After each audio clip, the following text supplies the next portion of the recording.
Hi, it's Dave. And a couple of you have been asking, how do I make my coleslaw? Well, I make a healthier version. It's really simple to do. It's only a few ingredients. And rather than typing it out for you, I figured I'd make a quick video just to show you how I do it. And it's really good with fish. Tonight I'm going to be having it with some cheeseburger. So it's kind of a substitute that I use instead of French fries or mashed potatoes or things like that. It's a little bit lighter, definitely healthier. So let's get to it.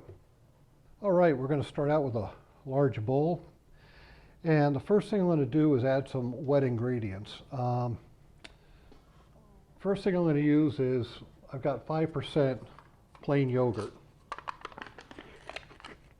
And I'm going to open that up and dump it in. I love that this is a kind of a substitute for cutting back on some of the mayonnaise. This is a 5.3 ounce container. So just going to kind of get that in there. Next thing I'm going to add is about 2 tablespoons or so of grated onion. That's about it.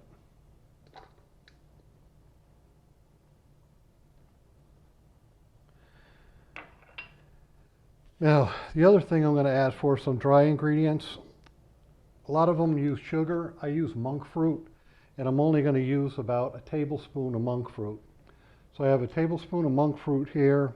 I have about a tablespoon of black pepper, and I've got just about a half a teaspoon of dry mustard. Get that in there. Next thing I'm going to do is I'm going to add some mayo. Now, because we've got the yogurt in there, we're only going to use a 1/4 cup of mayo.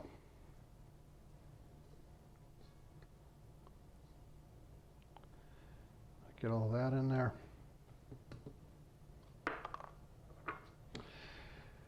And one of the last things I'll need in here is vinegar. I've used red wine vinegar. You can use white vinegar. This happens to be apple cider vinegar, and it's about 2 tablespoons. And once I've got all that in there, I'm just going to whisk it all together. Let me get this slotted spoon out of the way.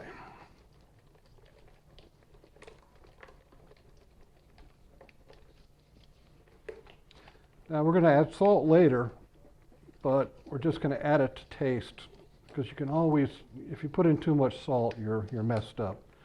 So it's always to put in a little and then test it out. Give it a little taste.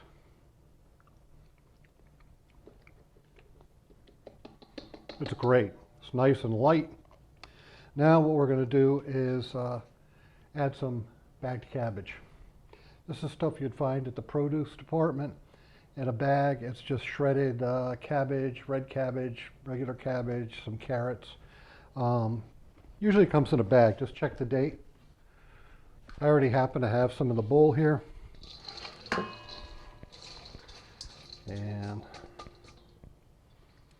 we're just going to end up whipping that all up.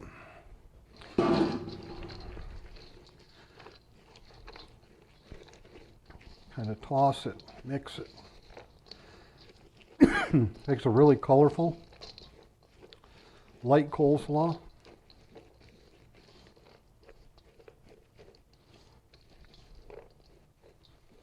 Now, if you like it a little bit more wet than this, I mean, the consistency is pretty good right now. But if you like it a little bit wet, you can always add a little more of the 5% yogurt. And that's about it, folks. We can test it, taste it, see if we want to add a little bit of salt.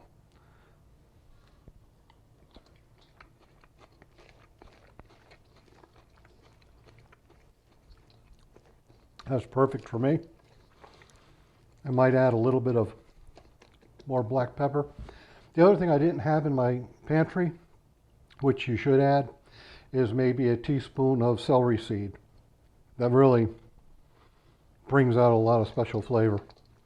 And you can also put in some brown mustard, however you like it. Once you've got the base here, you can add a little bit, mix it in, taste it, see if it works, see if it doesn't. But this is my coleslaw recipe. Nice and light, as low fat as you can get. And by the way, that mayonnaise is Sir Kensington mayonnaise. It's made out of sunflower oil, so it's even a little bit lighter than, say, Hellmann's or something else. So I'm going to put this in the fridge. I'm going to seal it up in a container, and I'm going to let it sit for at least an hour, hopefully 2 hours or more, and then it'll be ready to serve. So, hope you enjoyed it.